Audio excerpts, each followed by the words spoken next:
Hello everyone and welcome to this edition of the Primetime Newscast in the English language on Canal International. We'll begin with our top stories.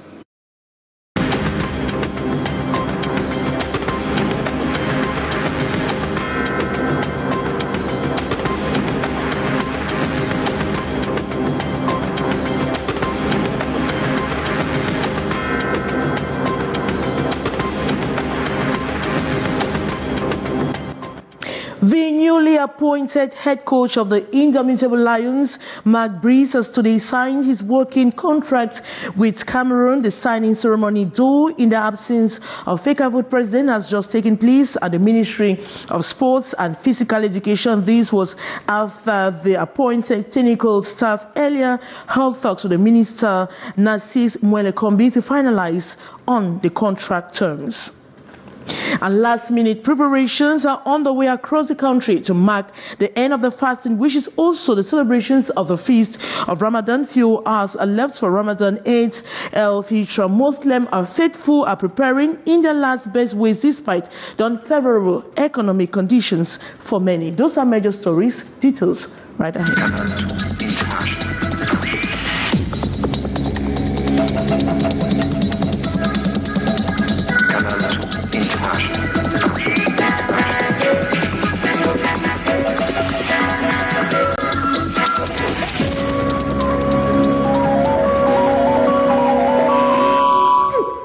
Good evening once more. The newly appointed head coach of the Indomitable Lions of Cameroon, Mark Breeze, has today signed his working contract with Cameroon. The signing ceremony, though in the absence of FECAFOOT, a president, has just taken place at the Ministry of Sports and Physical Education. This was after the appointed technical staff earlier held talks with Minister Mwele-Kombi to finalize on the contract terms. The contract is for a period of 2.5 years renewable, and their major assignments are to qualify Cameroon for the final phase of the 2026 World Cup and have a remarkable performance in the 2025 African Cup of Nations in Morocco. To give you more details as that information unfolds throughout the country. And despite initial hopes for rejuvenation, Mark Breeze's appointment has left fans divided and disillusioned, raising concerns about the direction of the national under his leadership as the Football Association faces a mounting pressure to address these issues. All eyes are on Mark Breeze to improve his distractions wrong and guide the Indomitable Lions to succeed to success amidst the turmoil. More on the story with our reporter, Cliquez Jr. It is a pretty crazy soap opera scenario that has been constituting talking points and sending lips flapping across Cameroon in recent days. And it all revolves around the subject of the appointment of a new coach hired to replace the ejected Rigobert Song. The Belgian-born Mark Breeze was indeed appointed to the surprise of many football stakeholders and observers for the position.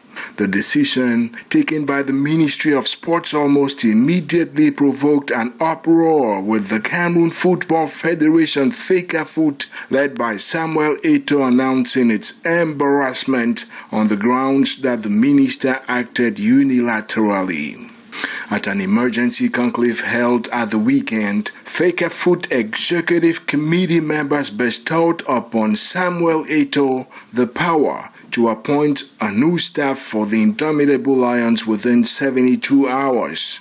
That deadline expires Tuesday, and before then, the unfolding saga was accorded a fresh twist Sunday evening when Mark Breeze arrived in the capital Yaoundé to start his new adventure. According to the Belgian, he is eager to get to work as soon as possible and is pleased with the decision by the Cameroon government to select him as Rigobert Song's successor. It is hard to tell in the meantime what the future holds for the frenzied and image-tarnishing conflict between the ministry and the federation, but observers are almost unanimous that the battle for control of the country's national football team speaks volumes about what the common man is yet to perceive.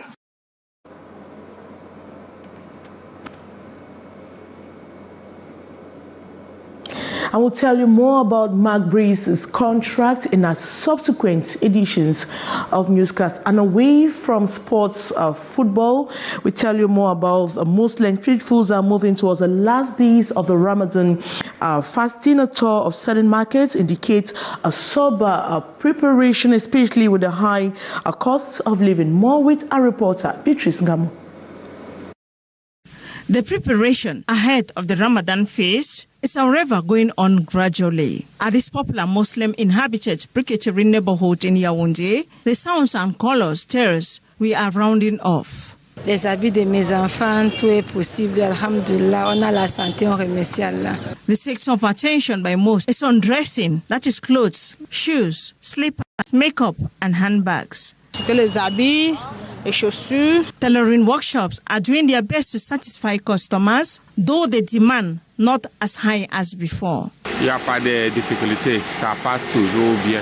Getting food stop the most challenging, especially with the high cost of living. The price of basic commodities have increased in the market. Buyers like sellers at the Mokolo market decry. All is expensive. 25 kilograms of rice at 14,000. God is great. We are struggling with what we have.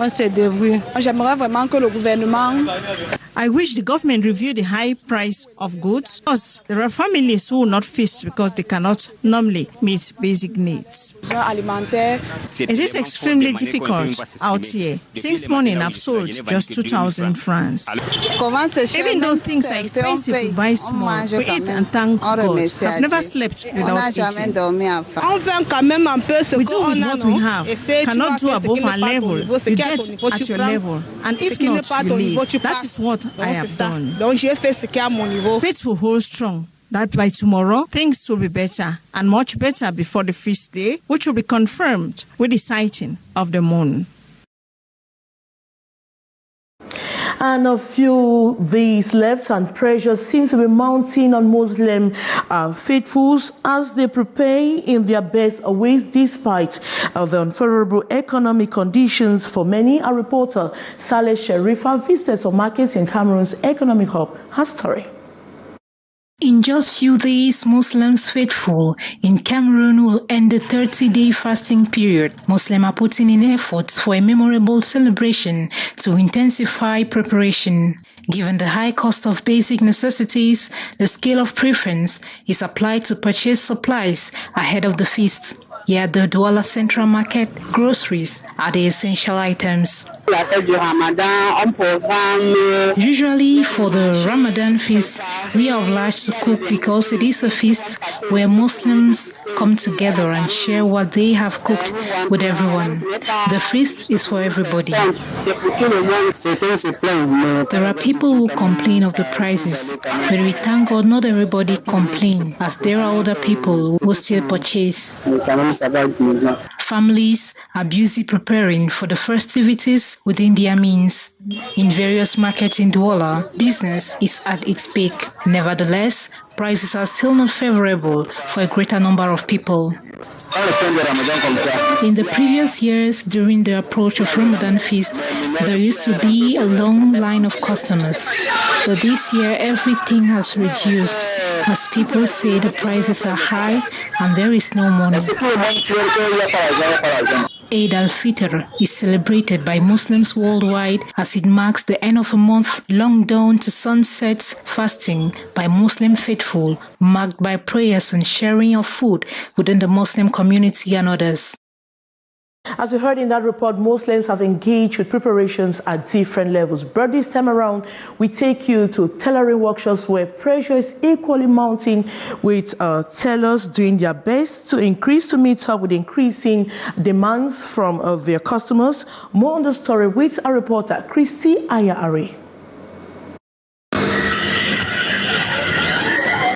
Few days to the Ramadan feast, tailors are highly occupied to meet up with customers' demand. Nous sommes en train de faire tous nos efforts We are trying to give out all our effort to satisfy our customers. For this year Ramadan, different styles are available. Ici, c'est l'ensemble, 3 pièces. Le gandoua et le petit bébé et le pantalon à l'intérieur. Et c'est mixte. La femme peut porter comme l'homme peut porter. Et ici, là, c'est l'euro, une robe élastique, avec la découpe, le prix. Les gens qui viennent en dernière minute. There are so many customers who come at the last minute and the beg.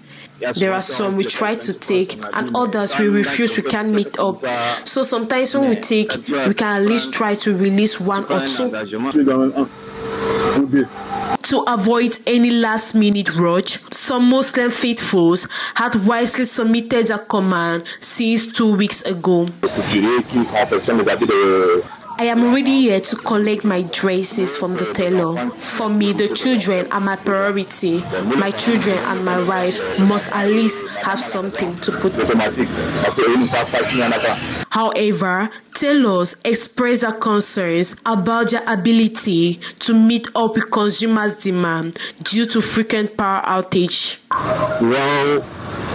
The frequent power outage is really penalizing us, and when customer comes, they don't want to hear any explanation. We have to struggle. We even had to get a generator to meet up. In addition to the wide range of clothing styles available, there are also a variety of accessories to complement the dress code. Jeans, veils, and bags are among the accessories that perfectly match the outfits. And despite government's resolve for traders to bring down the prices of cooking oil, the situation remains unchanged as traders have developed a lukewarm attitude to call on the Minister of Trade. Vendors express dissatisfaction as they are still purchasing vegetable oil at the same price. Christy Ayare completes that story for us.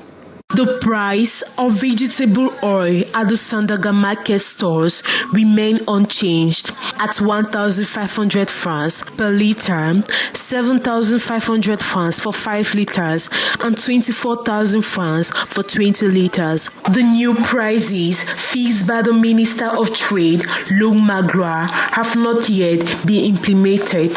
The prices are still the same, nothing has changed. We still sell at 1,500 francs per litre and we purchase it still at the same price. Nothing has changed here at the market. According to the government release, the price per litre was supposed to drop to 1,100 francs. This has created a conflict between sellers and buyers. With the consumer, we first have a problem because when they come and you tell them the prices, refuse to accept. They said it has dropped to 1,100 francs a litre. Je pense que le travail à abattre n'est pas dans les marchés. The state should only see on the side of the producer and the distributors and not at the market. If the producer sells expensive, we also were going to give it out expensive. If not, we will always be facing this problem. Mais dès lors que le travail n'est pas abattu en amont, on aura toujours ces problèmes. Consumers are eagerly waiting the full implementation of this decision. And the Douala chapter of the Cameroon Association of English-Speaking Journalists, Akamasesh D, have been drilled on the use of artificial intelligence tools in modern journalism. The exercise falls in line with their monthly professional corner to help journalists catch up with the fast-moving trend in news. Reported more with a student journalist on internship, Kizikiga. Dr. Martina Mbayu Nana is a seasoned pedagogue and director of Global Language Center Douala. She was speaking to journalists on the importance of the AI tools in modern journalism and how it can transform the way news is being reported, written, and consumed. Of recent, the talk has been AI. AI in marketing, AI in teaching, AI in... So I looked at journalism when they asked me. I said, but of course, we could go to artificial intelligence, because if you go backward, most of the journalists have been sweating out with their own intelligence, most of them linguistic. But now with the addition of AI tools, they can easily get material, mountains of material that they will use at the click of a finger. According to some journalists who have been in the field for long, they believe that artificial intelligence weakens the skills of journalists, but it is not the case with her. If you are using it to add to what you have, to increase your creativity, to make your work faster, to make your writing better, to make understanding what you're saying better, then it's a plus. It's building your intelligence. It's building your esteem, your confidence, because many more people want to listen to you. What's the duty of a journalist? To sell out information. And if you sell out your information and nobody reads, nobody listens, it will be abominable. So if you have the AI tool as an addition to your own creativity, I think it is important. Discussions at the meeting delved into the potentials of artificial intelligence to enhance journalistic practices and improve the quality of news delivery in this digital era. And we take you to Bamenda, the northwest region of Cameroon, where 25 church elders and 13 finance committee members have been dedicated at the Presbyterian Church Aziri in Bamenda by the Presbyterian Secretary for Mesem South in the northwest region in a jam-packed church service yesterday, Sunday. The new team, headed by the re-elected chairlady, is expected to serve as an interface between pastors and the laity community. More with our reporter, Annie Collins. Annie.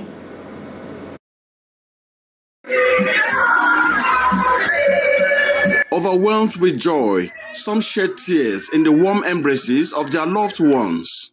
We are at Presbyterian Church Aziri in the Mesem South Presbytery, and the occasion is a dedication of 25 elders and 13 finance committee members elected a couple of weeks ago. The dedication service, also attended by other visiting friends and well-wishers of the laureate, is chaired by the parish pastor this Sunday, April 7, 2024. The charge to the Christian is that these people are not just perfect people. They are weak people, but they are ready and available for God to transform their weaknesses into strength, and so that they can serve them. So they owe them the responsibility to pray and to support them and to ensure that they do not become stumbling blocks for their mission and task, which they stood today to witness and to pray and accept them as their leaders. Also known as Almighty Aziri, the new team will strive to galvanize the efforts of the thousands of Christians to foster God's work, like this project that has stagnated for some years now. Presently, the one that we have is so small, looking at our numbers. And then even the finance room, it's so congested, the elders' vestry, the pastors' vestry. So we need to extend that building, God willing, so that we can have enough accommodation for the congregation. My expectations are that I just pray God to give me the inspiration to be able to carry out the task to the latter. Because it is not easy. You will meet people who will be difficult, but I pray for insight and wisdom that I will be able to carry out this assignment according to God's will for my life. Because ordinarily, I did not know how I came into the scene, but I know that God had chosen it. And when God chooses you, He equips you and prepares you for the service. They have been handed certificates attesting to their 2024-2029 liturgical mandate in the vineyard of God. And that's how we saw it on this edition of Primetime Newscast in the English language on Canal International. But coming up next is the brief with Lil Peugeot. As for me, I'll be back same time tomorrow for another edition. Good night.